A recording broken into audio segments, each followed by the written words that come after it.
जय हिंद दोस्तों। जितने भी भाई या बहन जो सिलेक्शन ले चुके हैं 60,244 में, उनका कुछ डाउट था, उसको मैं सोचा कि एक वीडियो के माध्यम से क्लियर कर दूं। बहुत सारे डाउट मैंने क्लियर कर दिया है, लेकिन कुछ डाउट और है जिसको मैं क्लियर करूंगा। एक चीज और, जितने लोग हैं जो व्हाट्सएप के माध्यम से हमको मैसेज पूछे हैं, मतलब व्हाट्सएप ग्रुप के माध्यम से हमको पूछ रहे हैं कि ये चीज बताइए, ये चीज बताइए, तो उसी का मैं रिप्लाई कर रहा हूँ अभी। दूसरी बात ये है कि व्हाट्सएप ग्रुप में 1024 लोग भर गए थे, फुल हो गया था, जिससे अन्य बच्चे नहीं ज्वाइन कर पा रहे थे। वो बोल रहे थे कि मतलब फुल हो गया, नहीं ज्वाइन हो पा रहे। इसकी वजह से हमको एक टेलीग्राम चैनल बनाना पड़ा। टेलीग्राम चैनल पे बहुत सारे लड़के ज्वाइन हो चुके हैं। अगर आप लोग ज्वाइन नहीं हुए तो इस वीडियो के डिस्क्रिप्शन में मैं अपने टेलीग्राम चैनल का लिंक दे रहा हूँ, उस लिंक को ज्वाइन कर लीजिए। लेकिन ध्यान रहे, ज्वाइन वही लोग करें जिनका सिलेक्शन हुआ है। 60,244 में जिनका सिलेक्शन हुआ है, केवल वही लोग ज्वाइन करेंगे, अन्य कोई ज्वाइन नहीं करेगा। तो आइए वीडियो को शुरू करते हैं। सबसे पहले डाउट को लेके, पहला डाउट, सबसे बड़ा डाउट ये है कि एफआईआर वालों को नियुक्ति होगी कि नहीं होगी। एफआईआर वालों को क्या होगा, ये मैं स्पष्ट बता चुका हूँ, लेकिन फिर भी बार बार बच्चे पूछ रहे हैं, तो मैं इस चीज को स्पष्ट कर दे रहा हूँ आपको।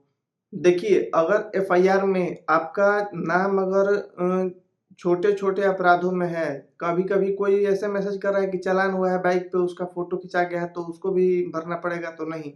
जब छोटे-छोटे में मामला, ऐसा मामला है, मान लीजिए 156(3) का मामला ऐसा है कि आपके मतलब थाने में रजिस्ट्रेशन नहीं हुआ है, या आप नाबालिग थे तब का कोई मान लीजिए मैटर है जिसका रजिस्ट्रेशन एफआईआर शो नहीं कर रहा है सीसीटीएनएस पे आपके थाने पे, तो फिर आप उस चीज़ को छिपा लीजिए। आपको बताने की ज़रूरत नहीं है कि क्या हुआ है, क्या नहीं हुआ है। उसमें बहुत लोग ऐसे हैं कि जो निर्दोष हो चुके हैं, उसमें जो जजमेंट का कॉपी भी रखे हैं वो लोग, लेकिन वो लोग डर रहे हैं कि अब क्या होगा। तो भाई साहब देखिए, अगर पुराना मैटर है, बहुत ज़्यादा पुराना मैटर है, तो फिर आप मत मेंशन करिए, कोई दिक्कत नहीं है आपको, ठीक है?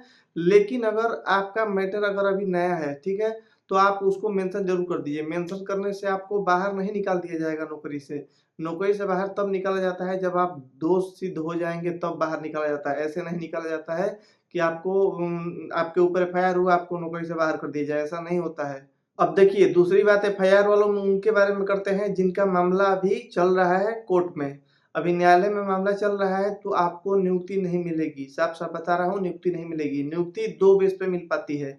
पहला बेस ये होता है कि जिस जिले में है, उस जिला का मजिस्ट्रेट जो होता है, डिस्ट्रिक्ट मजिस्ट्रेट जिसको डीएम बोला जाता है या जिलाधिकारी बोला जाता है, वो अगर लिख के देता है आपको कि आपके मतलब जजमेंट पे लिख के देता है कि हाँ, इनका मामला चल रहा है, कोर्ट में विचाराधीन है, आप इनको नियुक्ति दे दीजिए। अगर कुछ दोष सिद्ध होते हैं तो इनसे रिकवरी कर ली जाएगी।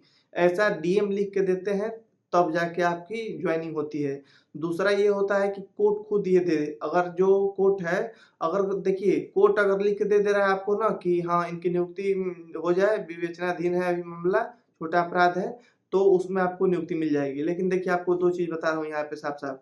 पहला नंबर, बहुत ज़्यादा बढ़िया पकड़ है, बहुत ज़्यादा सोर्स है, मतलब सोचिए, कोई डीएम क्यों लिखेगा आपके बारे में? आप एक सिपाही हैं, आपके बारे में क्यों लिखेगा कि इनको नियुक्ति दे दी जाए रिस्क लेके?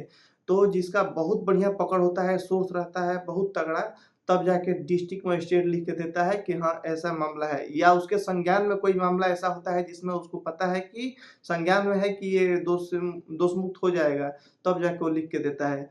दूसरी बात करें कि कोर्ट कब लिख के देता है, अगर खूब बढ़िया वकील रहे, अगर जो हाई प्रोफाइल वकील होते हैं, जो जिनका चार्ज भी बहुत ज़्यादा होता है, अगर उस टाइप का कोई बढ़िया वकील रहे, वो चाहे तो लिखवा देता है। अगर उ उनका डीएम से डायरेक्ट रहता है, वो चाहे तो लिखवा सकते हैं, या कोर्ट से भी वो लोग आपको नियुक्ति दिलवा सकते हैं, लिखवा के दे सकते हैं।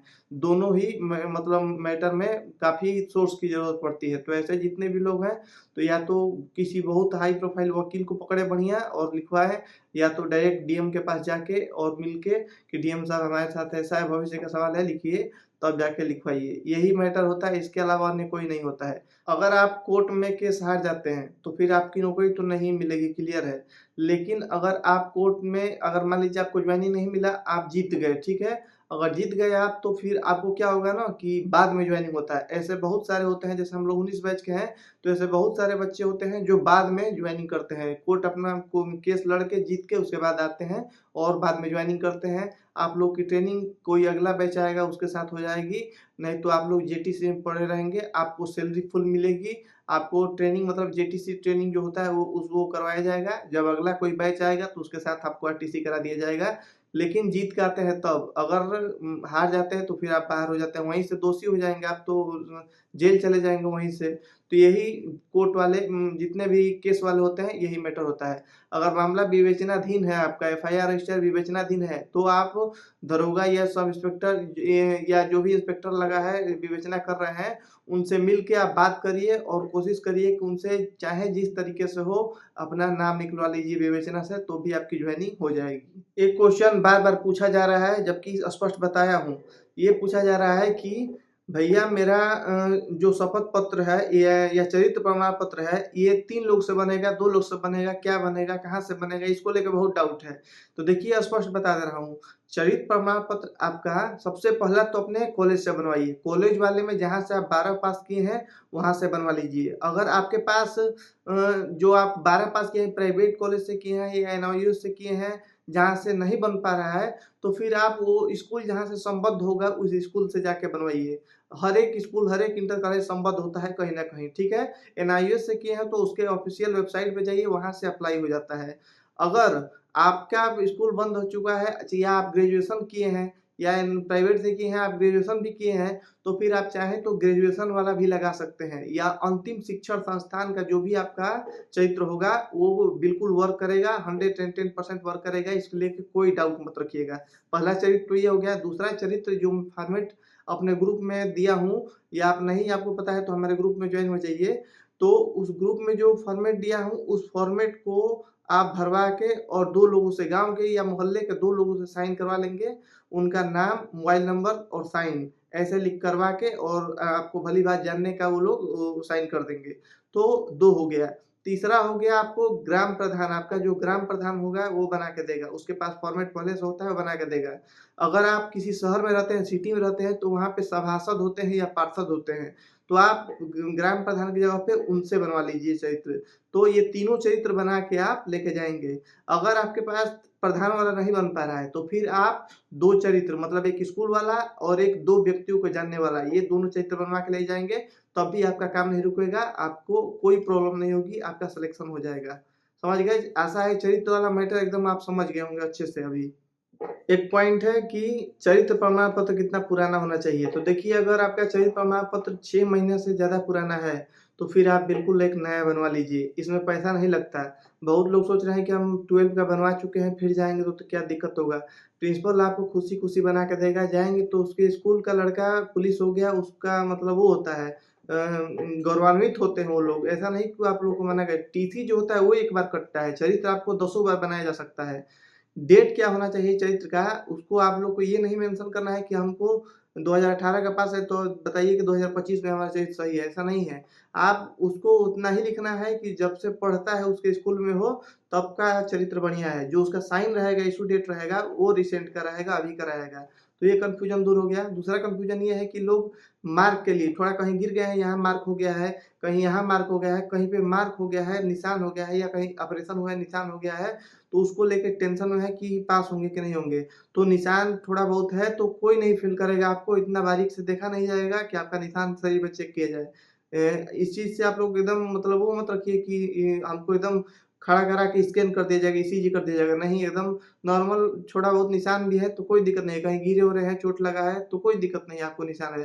टैटू छोटा-मोटा टैटू है, ओम-ओम लिखवाए हैं तो भी कोई दिक्कत नहीं है। इतना समझ लीजिए देखिए हमारा ये टैटू देखिए इतना छोटा टैटू भी होगा तो कोई दिक्कत नहीं है, चल जाता है। तो आप लोग इतना टेंशन मत लीजिए कि निशान है तो बहुत घबरा जा रहे हैं, घबराने की ज़रूरत नहीं है आपको। बात कर लें आँख के बारे में, आँख की जो दृष्टि है बहुत लोग कन्फ्यूज़न में है कि कुछ जुगाड़ चल जाएगा क्या? बहुत सारे एक चीज़ तो बहुत बड़ा कन्फ्यूज़न है, मैसेज डाल रहे हैं लोग कि जुगाड़ चलेगा क्या या पैसा चलेगा क्या? या कुछ लोग सोच रहे हैं कि हम पास पूरा फिट हैं तो भी पैसा देना पड़ेगा कि नहीं? देखिए आपको पैसा कहीं नहीं देना है, 1 रुपया आपका कहीं नहीं लगने वाला, आपको पैसा कोई माँग रहा है तो अपराध कर रहा है, उसको आप पकड़वा दीजिए, पैसा कोई नहीं माँग सकता। लेकिन अगर आप में खुद क कोई कमी है, आप खुद पैसा लेके जा रहे हैं, तो भी सोचने वाली बात है, अपराधी आप भी हुए। तो आप लोग जो आँख की जो बहुत लोगों का दृष्टि जो है 6/6 या 6/9 दोनों आँख से 6/9 तक है तो अलाउ है, आप फिट हैं। ऑन कैमरा बोल रहा हूँ। लेकिन अगर एक आँख से मान लीजिए 6/9 है और एक आँख से 6/12 हो गया, तब आप फेल हो गए। एवरेज आपका 6/9 निकल के आना चाहिए। जैसा कि एक आँख से जैसे 6/6 हो गया, दूसरे आँख से 6/12 हो गया, तो एवरेज निकालेंगे तो 6/9 आएगा। तो 6/9 तक फिट होता है, आपको चल जाएगा, लेकिन उससे ज़्यादा होगा तो फिर आप अनफिट हैं। उसके बाद से आपको क्या करना है, लेजिक सर्जरी करवा लेना है। लेजिक सर्जरी कराने में 50,000 60,000 रुपए खर्चा आएगा, बढ़िया जगह से कराइएगा और वहाँ से करा के आएँगे तो आपको प्रॉब्लम नहीं होगी। बहुत सारे ग्रुप में जो हमारे ग्रुप में लड़के जुड़े हैं या लड़कियाँ, उसमें बहुत सारे ऐसे लोग हैं जिन्होंने कराया है 15 दिन पहले, उनका 6/6 अब हो गया है आई की साइड जो होता है। तो आप लोग भी डरिए मत, बिल्कुल करवा लीजिए, किसी के बहकावे में मत आइए, ना पैसा देने के, ना एजेंट के किसी चक्कर में लगिए आप लोग, समझ गए? अगर मान लीजिए उँगली आपकी थोड़ा-सा टेढ़ी है, जैसे इस टाइप की उँगली है, तो सोच रहे हैं कि फेल नहीं ना हो जाएँगे, तो नहीं भाई, इस टाइप की उँगली है तो फेल नहीं, थोड़ा-सा हाथ लूज़े कर लीजिए, पूरा हाथ अपना टाइट ऐसे मत करिए, थोड़ा-सा लूज़ ही कर लीजिए पूरा, कर रहे हैं तो ऐसे लूज़ कर लीजिए, तो आपको मैनेज हो जाएगा। दूसरा नंबर वो लोग बोल रहे हैं कैरी एंगल चेक होता है, नहीं, कैरी एंगल चेक नहीं होता है, बार-बार बताया हूँ। डीएनएस चेक नहीं होता है, आपको बार-बार बता रहा हूँ कि डीएनएस चेक नहीं होता है, इस सब से निश्चिंत रहिए। प्राइवेट पार्ट के बारे में लोग पूछ रहे हैं कि प्राइवेट पार्ट में हमको बहुत दिक्कत है। प्राइवेट पार्ट मैं बता चुका हूँ कि प्राइवेट पार्ट चेक नहीं होता सभी सेंटर पे। कुछ सेंटर ऐसे होते हैं बड़े-बड़े सेंटर जहाँ पे चेक हो जाता है, हर जगह नहीं होता है। जैसे मेरे सेंटर मिर्ज़ापुर पड़ा था, मेडिकल हुआ था, मिर्ज़ापुर में किसी का प्राइवेट पार्ट चेक नहीं हुआ, किसी दिन नहीं हुआ। तो इतना चीज़ म समझ लीजिए किसी-किसी सेंटर पे बस चेक होता है, तो ज़रूरी नहीं कि आपके सेंटर पे ही चेक हो जाए। अगर चेक भी हो गया आपके सेंटर पे, आप गलती पकड़े भी गए, तो आपको री-मेडिकल मिलेगा, बवासीर होगा उसमें भी मिलेगा, हाइड्रोसील का होगा उसमें भी मिलेगा। तो आप उसका बिल्कुल ऑपरेशन करा के तब जाके अपना री-मेडिकल में पास हो सकते हैं। तो इसको लेके घबराने की ज़रूरत नहीं है। पैर में हल्का-फुल्का नस दिख रहा है तो घबराने की ज़रूरत नहीं है। जिसकी उँगली अगर छोटी है, बिल्कुल छोटी है, एकदम मतलब ऐसा लग रहा है कि देखने में आपको कुछ अजीब लगने लगे, तब समझिए कि आपको बाहर किया जाएगा। बाहर नहीं री-मेडिकल मिलेगा, नहीं तो अगर नॉर्मल दिख रहा है, हल्का-फुल्का है, कट निशान है, अंगूठे पे थोड़ा-सा कटा है, किसी का नाखून दबा है, किसी को कुछ थोड़ा बहुत हुआ है, तो इसके लिए कोई फ़ी नहीं है। बहुत नॉर्मल मेडिकल होता है उत्तर प्रदेश पुलिस का, आप लोग जाएँगे पहले दिन तो समझ लेंगे एकदम इस चीज़ के बारे में। जिनका भी अगर दाँत में गैप ज़्यादा है, 2 दाँतों के बीच में गैपिंग ज़्यादा है, इतना ज़्यादा गैप है कि उसमें 1 दाँत और आ जाएगा, तो फिर वो 1 दाँत फिक्स करा के जाएँ। अगर हल्का-सा गैप है, बहुत कम गैप है, थोड़ा-थोड़ा गैप होता है जैसे, तो फिर कोई दिक्कत नहीं होगी। किसी का दाँत ऊपर, किसी का नीचे होता है, अगर ऐसा भी है तो भी आपको कोई दिक्कत नहीं होगी, मतलब कोई विकृति उसमें नहीं है। दूसरा नंबर कि अ, अगर आप दाँत साफ नहीं करवाए हैं, तो दाँत को साफ करवा के जाएँगे, अभी से साफ करवा लीजिए दाँत को, 100-200 रुपया लगेगा, उसको साफ करवा के जाएँगे प्रॉपर दाँत के लिए। और दाँत में क्या होता है, एक दाँत में अगर कोई प्रॉब्लम है, एक दाँत नहीं भी है, तो आप फिट हैं, कोई दिक्कत नहीं होता है। अगर लगातार 2 दाँत खराब है या कैप, अगर कैप लगा है, बहुत सारे दाँतों पे आपके कैप लगा है, तो भी आपको री-मेडिकल मिल जाएगा। फिक्स दाँत अगर आपका रहेगा, तो आपको री-मेडिकल नहीं मिलेगा। एक भाई पूछा है कि क्या फ्लैट फीट में भी री-मेडिकल मिल जाता है? बिल्कुल मिल सकता है, री-मेडिकल में भी आपको मतलब मिल सकता है, फ्लैट फीट में भी मिल सकता है। इसके लिए कोई बाध्य नहीं कर सकता डॉक्टर को, अगर चाहे वो तो बिल्कुल दे देगा। नोक-नी अगर आपको हो, नोक-नी में भी आपको री-मेडिकल दे देगा। नोक-नी बहुत लोगों को नहीं होता है, लेकिन वो लोग खड़ा होने का तरीका उनको नहीं आता, इस वजह से वो नोक-नी में पकड़े जाते हैं। बहुत लोगों का जो थाई पे मसल्स है, बहुत ज़्यादा हो जा रहा है, मोटा हो जा रहा है, जिसकी वजह से टच हो रहा है। टच हो रहा है तो लग रहा है कि हड्डी भी टच हो रही है।